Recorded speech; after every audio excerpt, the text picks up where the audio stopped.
Picture this, you have a business idea and it's a really good one and you want to make it a reality. So you go to an investor to pitch your idea, but there's a major problem. Immediately they start diving into the unit economics of your business. You scratch your head, you're like, what the heck are unit economics? They ask you, okay, what's your average revenue per customer? How many customers do you need to break even? What's your LTGP to CAC ratio, which stands for lifetime gross profit to customer acquisition cost? Or they ask you about your net revenue retention rate, or your burn rate, or your cash flow compared to EBITDA. You don't even know what EBITDA is. They start asking you all these questions, and then you realize you are stuck and you just blew your opportunity. This happens all the time. Just the other day, I was talking to one of my friends and he was telling me about this idea that he has for a SaaS business, all right, a software business. And I love the idea, but then I started asking him about his unit economics and he just had a blank stare on his face. And he's like, I know, I need to figure that out. I need to refine that. And it's like, dude, you need to figure out the unit economics of your business to see if the operating model even works. Now, you don't need to go down this path imagining all the different scenarios and all the things that could go wrong with your company, but you do have to understand, can you generate a profit based on your operating model, right? So I like to start with lifetime gross profit per customer compared to your customer acquisition cost, especially if you're new, because you're gonna have to go out there and acquire new customers.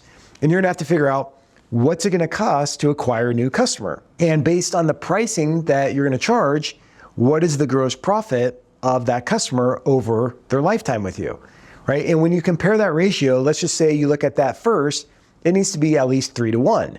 And if you wanna really scale your business, it should be like 10 to 1, because over time, that ratio is going to compress as you scale and as you hire people for business development and sales roles.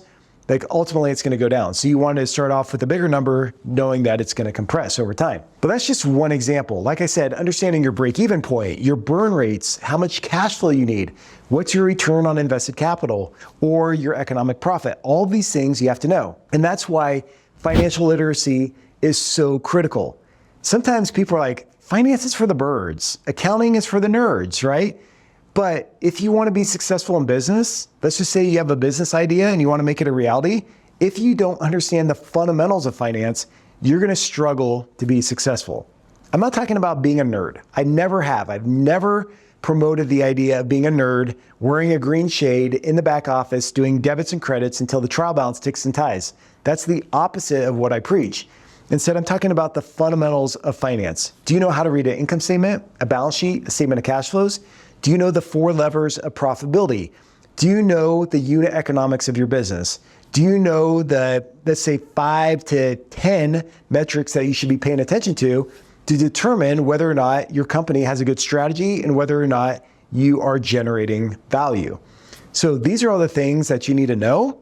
And because I'm so passionate about this topic, you can tell I created this passion project called Boosting Your Financial IQ, right? And on the podcast and through my website and through videos, I educate people in the area of financial literacy. And the reason why I do this is because financial literacy, or a lack thereof, is the #1 obstacle that holds individuals back in business. And in fact, it's the #1 obstacle that hurts companies and causes companies to fail. So I don't want you to go down this path. So over the holiday break between 2024 and 2025, I had this revelation and I'm like, my whole mission is to educate people. So there are people across the world that don't have access to really good education, right? They're gatekeepers of knowledge. There are people that charge a lot of money for courses. I used to charge for my courses. There are universities that are super expensive and all they do is teach academic stuff and it takes 4 years or 5 years or 6 years to teach people in order for them to get a bachelor's degree or a master's degree. So like, there's gotta be a better way. And that's when I created the Financial Pro program. There are over 100 lessons. It's my best stuff. It's not some marketing ploy to give you just my cheap free stuff that's incomplete. Instead, it's good stuff. It's my best stuff.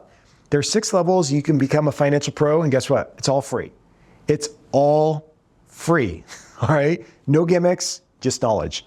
So there's no excuse. So if you want to be successful in business, If you want to kickstart a new venture, you have to know your numbers. Even if you're not raising capital and going to an investor, you have to understand the numbers behind your business. That's the story behind your business. That's going to be your report card. That's going to tell you whether or not you have the economic capacity to even run your business and make it successful.